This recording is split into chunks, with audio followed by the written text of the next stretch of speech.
But I will say that this was a breaking point for me in the way that the administration responded to it. Like, I didn't think what's happening right now with ICE could happen in America. I genuinely did not think that was possible. I thought our institution, I thought the Constitution would hold up.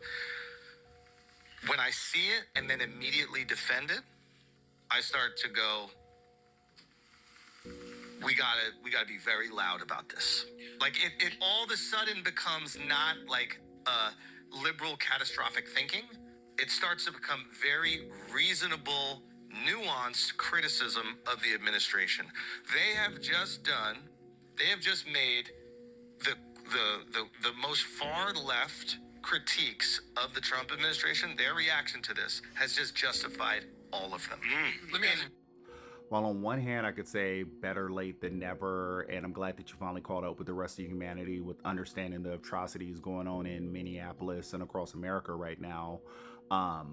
I also, though, have to challenge you and say that this wouldn't be a breaking point, and you would have realized that this wasn't a far left conspiracy if y'all had simply paid attention to the Black experience since the inception of America.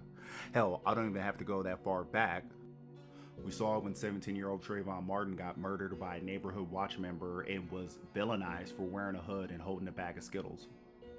Or 22-year-old Rekia Boyd, who was shot in the back of her head by a police officer who was sitting in his car and claimed self-defense.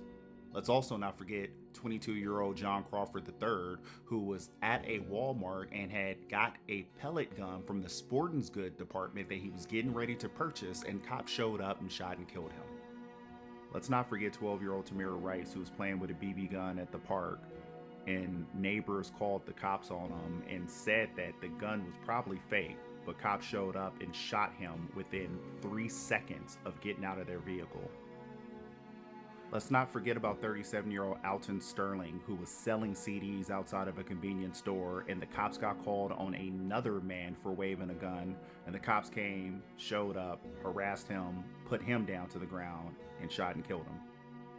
Remember 23-year-old Sean Bell, who was celebrating his bachelor's party at a bar where some undercover cops decided to do a sting operation, let off 50 rounds into the bar, and shot and killed him, once again hours before his wedding? Let's not forget 26-year-old Botham Jean, who was an accountant and who was chilling at home in his apartment when a off-duty officer mistook his apartment for hers, and she went in and shot and killed him. Let's not forget 32-year-old Philando Castile, who was a legal gun owner, who got pulled over. Him and his partner were racially profiled because, I quote, the officer said that they looked like some armed robbery suspects because of their wide-set nose. When the cops asked to see his driver's license and he went to reach for his driver's license, he also informed them that he did have a gun on him, and the cops panicked and shot and killed him right in front of his 4-year-old daughter, who was in the back seat. Let's not forget 25-year-old Freddie Gray, who was arrested for carrying a switchblade, which turned out to not be a switchblade. It was a spring-assisted knife, which is legal to carry in Maryland, and they roughed the man up so bad and threw him into a paddy wagon, did not harness him to anything, and drove erratically around the neighborhood to the point that it severely damaged his spinal cord, and the man died as a result of it. Also remember 26-year-old Breonna Taylor, who was an EMT worker who was laying in bed asleep with her boyfriend when 3 plainclothes officers conducted a no-knock warrant and broke into their house and shot and killed them in their sleep. Let's not forget George Floyd, a man who was murdered by a police officer who had him on the ground and dug their knee into his neck until he could no longer breathe.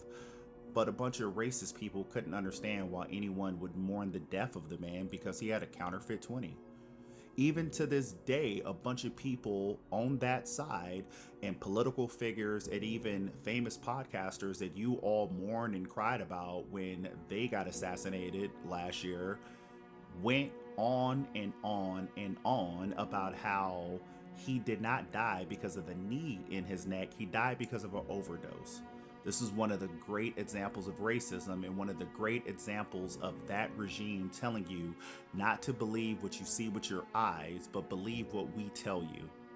You know, maybe there's an alternate universe out there where these three people and the countless other Americans who have been murdered by ICE agents are still alive because Americans came together and paid attention to the black experience and realized what they were doing to us, they want to do to all of the rest of us. And we all came together and fought these atrocities and were able to finally have democracy for all in America. But that didn't happen. Y'all continue to ignore that. And so now this is happening to others. And y'all are terrified. And there's a reason why black Americans are desensitized right now. Because we have been seeing this happen to us time and time again. And y'all continue to have a veil over your eyes. You continue to look the other way. And y'all continue to believe what you were told and not what you see. Man.